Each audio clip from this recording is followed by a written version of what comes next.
Hello friends, today we will discuss on the topic intensity of light and work function, threshold frequency and threshold wavelength. So let's start. What is intensity of light? So मैं बता दूँ आपको what is intensity of light. Intensity of light, the amount of light energy incident on a metal in unit area of metal surface in 1 second is called intensity of light. जो light amount of energy of light होती है जो unit area पे किसी भी unit area के metal surface के unit area पे 1 सेकंड में गिरती है उसे कहते हैं इंटेंसिटी ऑफ लाइट। जैसे देख सकते हो आप, जैसे कोई मेटल सरफेस है तो यहाँ से कोई लाइट इंसिडेंट हो रही है, तो जो कोई मेटल सरफेस इसको हम यूनिट एरिया मान लेते हैं, तो इसी यूनिट एरिया पे जितनी भी लाइट 1 सेकंड में गिरेगी उसे हम बोलेंगे इंटेंसिटी ऑफ लाइट। तो इसकी यूनिट होगी joule per metre square and second and watt दूसरी यूनिट ये भी है वोट पर मीटर स्क्वायर। इसका फॉर्मूला इसी से बनेगा। देखो जैसे अमाउंट ऑफ लाइट एनर्जी पे डिपेंड है and incident on unit area भी है end of metal spring 1 second. तो यहाँ पर एनर्जी की बात आ रही है, एरिया क्या आ रही है, टाइम क्या आ रही है। तो पी तो होगा एनर्जी ऑफ लाइट, ये मेटल का एरिया होगा, मेटल सरफेस का एरिया होगा ये, और ये टाइम होगा। तो ये छोटी सी डेफिनेशन है इंटेंसिटी ऑफ लाइट की। और सेकंड हम डिस्कस करते हैं अब work function. What is work function? So start देखते हैं व्हाट इज वर्क फंक्शन।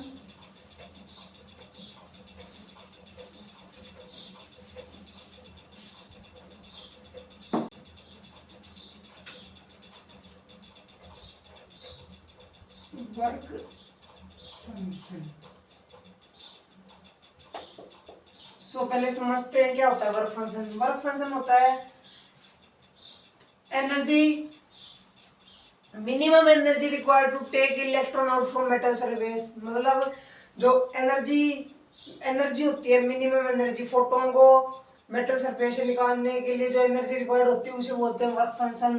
जैसे कोई मेटल प्लेट है, इस पे जो फोटोन्स गिर रहे हैं, इस मेटल सरफेस पे जो भी इलेक्ट्रॉन इस मेटल सरफेस पे, उस इलेक्ट्रॉन को निकालने के लिए जो रिक्वायर्ड एनर्जी होगी उसको हम बोलते हैं वर्क फंक्शन, वो मिनिमम एनर्जी।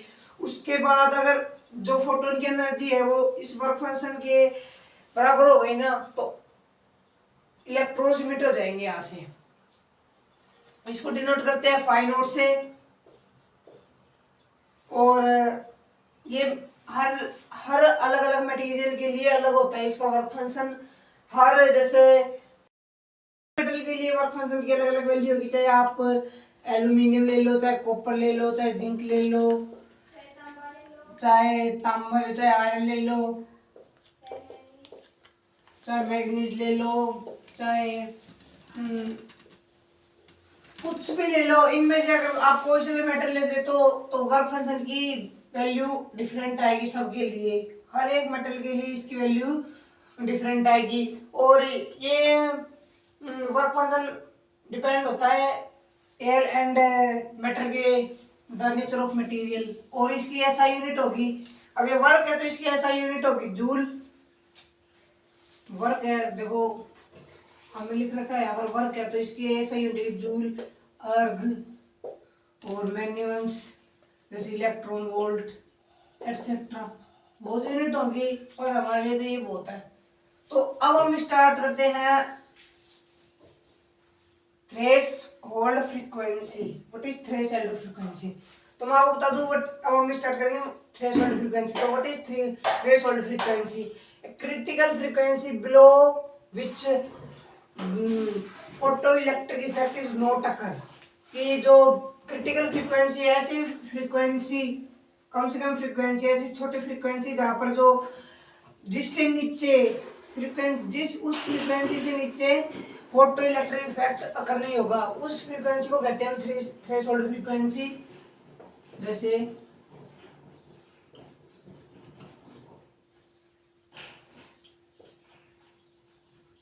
इसको हम डिनोट करते हैं न्यू नोट से डिनोट कर देंगे हम इसको। न्यू ही है फ्रीक्वेंसी है ये फोटोन की, पर ये वो फ्रीक्वेंसी है जहां पर इलेक्ट्रॉन अकर हो जाएंगे, वो इलेक्ट्रॉन इमिट हो जाएंगे मेटल सरफेस से, वो फ्रीक्वेंसी है ये। जहां पर फोटो इलेक्ट्रिक इफेक्ट अकर हो जाएगा उस फ्रीक्वेंसी को बोलते हैं हम थ्रेशोल्ड फ्रीक्वेंसी। अगर इस फ्रीक्वेंसी से अगर नीचे फ्रीक्वेंसी होगी उस फोटोन की, तो उससे नीचे होगी तो फोटो इलेक्ट्रिक इफेक्ट अकर नहीं होगा। जैसे अभी ये फ्रीक्वेंसी है, थ्रेशोल्ड फ्रीक्वेंसी मान लो आप 2 हर्ट्ज है, ये 2 हर्ट्ज है, और जो फोटोन की हमें रिक्वायर्ड है मटेरियल के लिए 2 हर्ट्ज फ्रीक्वेंसी, और हमारे पास फ्रीक्वेंसी है फोटोन की 1 हर्ट्ज।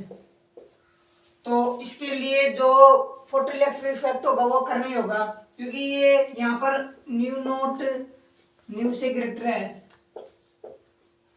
यहाँ से न्यू है ना, न्यू नोट न्यू से ग्रेटर है, तो यहाँ पर फोटो इलेक्ट्रिक इफेक्ट करनी होगा।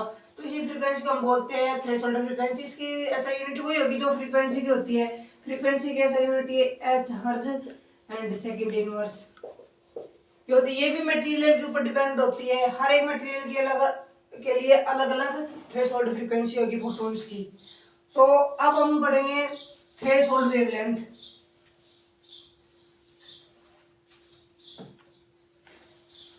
थ्रेशोल्ड वेवलेंथ, अब जबकि हमने वर्क फंक्शन पढ़ लिया, एनर्जी पढ़ ली फोटोन की, और फ्रीक्वेंसी पढ़ ली, इंटेंसिटी पढ़ ली, तो थ्रेशोल्ड वेवलेंथ भी तो बाकी है। क्योंकि जो वेव होती है उसमें वेवलेंथ भी होती है, फ्रीक्वेंसी भी होती है, इंटेंसिटी भी होती है वेव की, और एनर्जी तो होती है फोटोन्स की। तो इसलिए वेवलेंथ भी पढ़ना जरूरी है। तो ये वो वेवलेंथ है जिससे, अगर ये वेवलेंथ है, इस वेवलेंथ से ज्यादा की कोई फोटोन हो जाएंगे तो जो फोटो इलेक्ट्रिक इफेक्ट है ना वो कर नहीं होगा। क्योंकि अगर फ्रीक्वेंसी इंक्रीज होगी तो वेवलेंथ डिक्रीज होगी and energy of photon increase होगी। तो अगर हमें फोटो इलेक्ट्रिक इफेक्ट करवाना है, हमें फोटो इफेक्ट करना है, तो हमें फ्रीक्वेंसी थ्रेशोल्ड फ्रीक्वेंसी से ज्यादा रखनी होगी या उससे कम, वेवलेंथ उससे कम रखनी होगी या उसके बराबर भी होगी तो भी थ्रेशोल्ड, तो भी फोटो इलेक्ट्रिक इफेक्ट हो जाएगा। और अगर एनर्जी वर्क फंक्शन के इक्वल होगी तो भी हो जाएगा फोटो इलेक्ट्रिक इफेक्ट, और उससे ज्यादा होगी तो भी हो जाएगा। अगर हम इसको, ये यहाँ पर वही है कि थ्रेशोल्ड फ्रीक्वेंसी, इसको लैम्डा नोट से डिनोट करते हैं, यहाँ पर 5 नोट ले लो।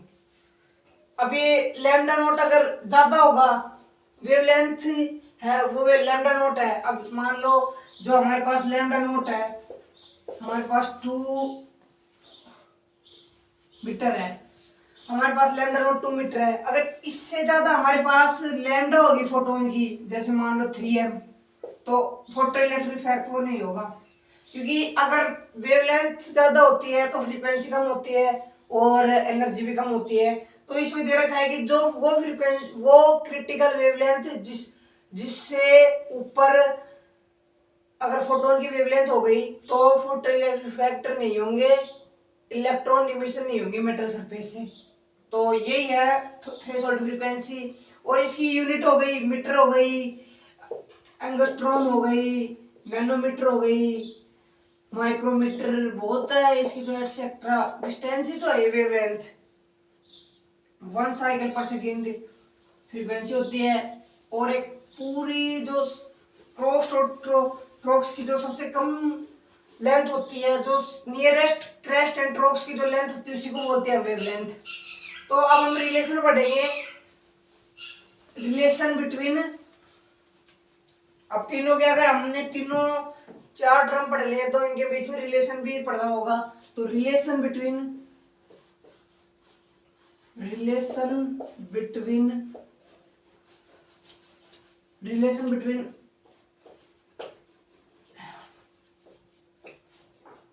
एंड न्यू, तो हमने वो पढ़ लिया, हमने वर्क फंक्शन पढ़ लिया, थ्रेशोल्ड वेवलेंथ पढ़ ली, फ्रीक्वेंसी पढ़ ली, थ्रेशोल्ड। तो इनके बीच में रिलेशन वही तो है जो हमने पिछले वीडियो में पढ़ा था कि E बराबर h न्यू। ये तो हमारी फोटोन की एनर्जी के लिए कि एनर्जी ऑफ फोटोन इससे डिनोट होती है और ये फ्रीक्वेंसी ऑफ फोटोन रहती है। तो यहाँ पर हमें वो ही निकालना है जो कम से कम एनर्जी चाहिए हमें फोटोन के लिए, वही इस रिलेशन से हम फाइंड कर सकते हैं। तो यहाँ पर वही है सेम एज इट इज जो हमने पहले वीडियो पढ़ा था कि यहाँ पर आपको थोड़ा एक स्टेप और लेके बता दूं, E is equal to h nu है।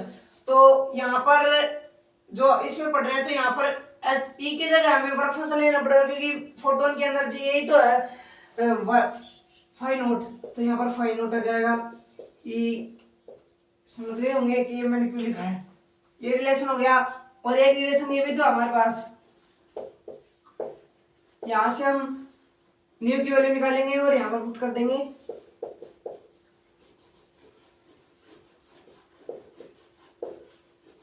तो ये रिलेशन आ गया। अगर हमें कोई भी क्वेश्चन पूछे, कोई भी न्यूमेरिकल आए कि इसकी कोई भी क्वेश्चन हो, जैसे हमें दे रखा हो कि थ्रेशोल्ड वेवलेंथ इतनी है, तो उसमें हमें बताओ कि उसका वर्क फंक्शन क्या होगा। ऐसे न्यूमेरिकल आते हैं बोर्ड एग्जाम्स में, और हम इस रिलेशन से फाइंड कर लेंगे वर्क फंक्शन।